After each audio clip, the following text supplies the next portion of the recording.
Hello and welcome back to our last lesson of the week and the final lesson to do with overcoming a monster story. Next week we're going to move on to a different type of writing. What we're going to do today, I'm going to talk through a trick you can use in your writing, a grammar trick, and then I'm going to give you time in order to finish your stories. So what we're going to have a look at in our trick, we're going to look at adverbials.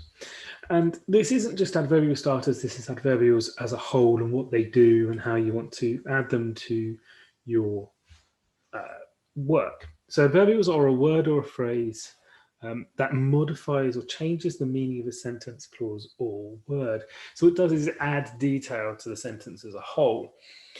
And it can affect it in lots of different ways. So it can tell us when something is happening, how something is happening, where something is happening, the order in which something is happening, and how often something is happening. And this actually can mean that it can give us a lot more detail for what we're doing. And what we're going to do is we're going to talk about each of these different ways in which adverbials can be used and give you an example of each of those. So our first one is we're going to look at when and where. So when gives us the time and it answers the question of when something is happening. And the where gives us an idea of where the sentence or the idea within the sentence is happening. So here are a few pictures and we're going to have a look at a few sentences and pick out the when and where adverbials that help us describe them. So our first one is our ducks here traveling down this little gutter. And it says every Saturday. So every Saturday is an adverbial and it's telling us when it happens. I see a troop of hilarious ducklings swimming in the stream. Where? That runs through town. Another where. So in this sentence, we've actually got three adverbials. We've got every Saturday, which is a when, and we've got in the stream and through our town, which are wheres, using prepositional phrases, but are a type of adverbial because they add meaning to the sentence. Then we've got last night, I packed my teddy in my bag to go on holiday. We are traveling to the Philippines.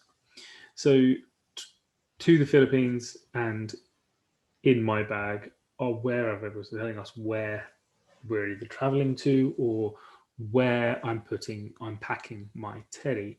And last night is telling me when I did that.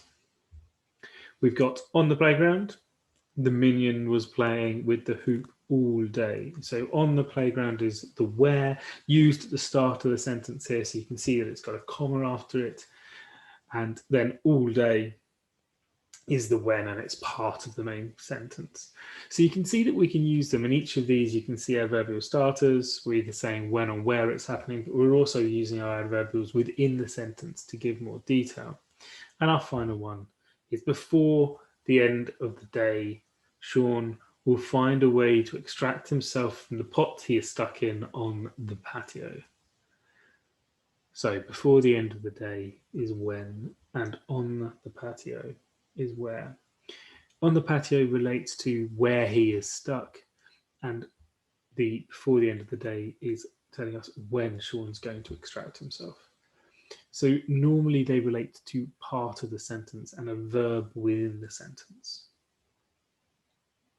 or an action within the sentence. Our next two we're going to look at is how, so in what manner we are doing whatever we are doing, and the frequency, so how often we are doing that. We've got two images here that we're going to use to try and describe what we're doing. The first one, Kermit up here. With fear in his eyes, Kermit clung to the high tree and continually called for help in the Philippines. So we've got a few here. First off, we've got with fear in his eyes, and that's the manner in which he is clinging to the tree. Again, it's used as a verbal starter here. It could be used within the sentence, or it could be used as an additional clause added into a sentence. And then continually called for help. The continually is telling us how often he's doing it. He's doing it all the time. So continually called, normally linked to the verb or whatever he's doing. We've also had in the Philippines, would be aware as well. Then our second one is the car down here. And although he was driving over the sand cautiously, every now and then the car's wheels got stuck. Cautiously is telling us how he's driving over the sand, and that's a how. It's the manner in which he's doing it. And every now and then tells us how often his wheels are getting stuck. And you can see that adverbials link to a verb in the sentence and tell us something more about that verb, what is happening. And finally, order.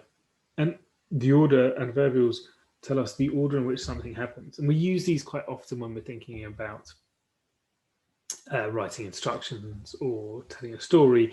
We normally link them. They are at the time connectives. They tell us when something's happened. So examples of these are firstly, secondly, next, and finally.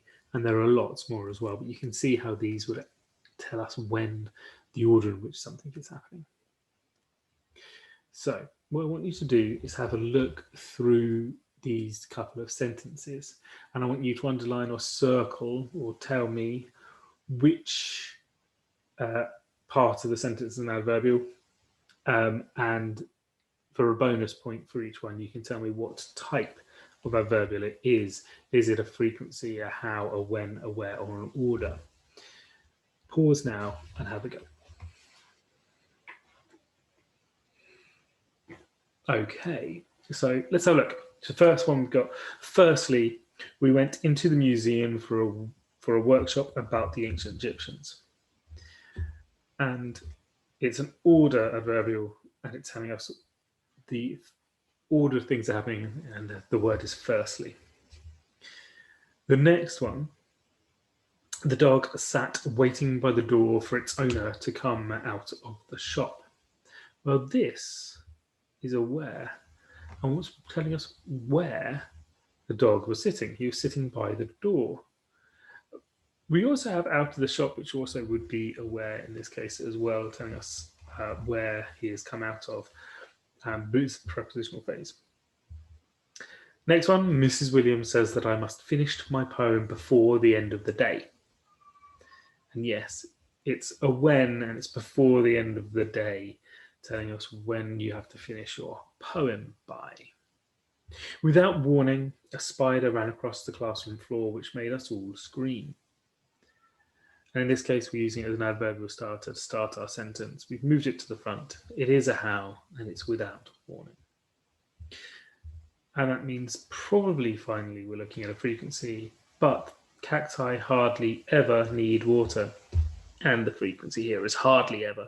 Hardly ever is how often a cactus needs water. Okay? So, your actual task for today is to finish your story, to write that frustration, nightmare, and escape. Remember all the tricks that we've talked about. You can go back to the previous video, have the image of our toolkit up, and show us what you can do. Really show how well you can write this story. This is also one of those times when you really get to just have fun in a story and write your ideas down. The frustration, nightmare, and escape tend to be the really exciting parts of your story. So try and make it enjoyable to read. Try and drive that reader through your story. Build up the anticipation through the frustration and the nightmare. Really make them feel for your hero. Make them worried for your hero's life. And then give them the relief of the escape. Show them how your hero finally overcame the difficulty and won the day, and let good triumph over evil. And if you really want to be cunning, at the very, very end of your story, hint that there might be more trouble coming. I hope you enjoy writing your story. It's one of the ones that I really enjoy doing, because actually story writing in this way really means that you feel it like it is your own, and it is the best time in order to make your writing your own, using your ideas in order to drive your story forward. Just remember, don't get lost in your ideas. Use that plan and that box up in order to frame your ideas in the right order. Always be careful of letting your ideas run away with you. What tends to happen if you let your ideas run away with you, the reader, tends to get lost in the story. It doesn't make as much sense as you want it to. Good luck. Can't wait to read them on Tapestry. And I'll see you in the next video. Goodbye.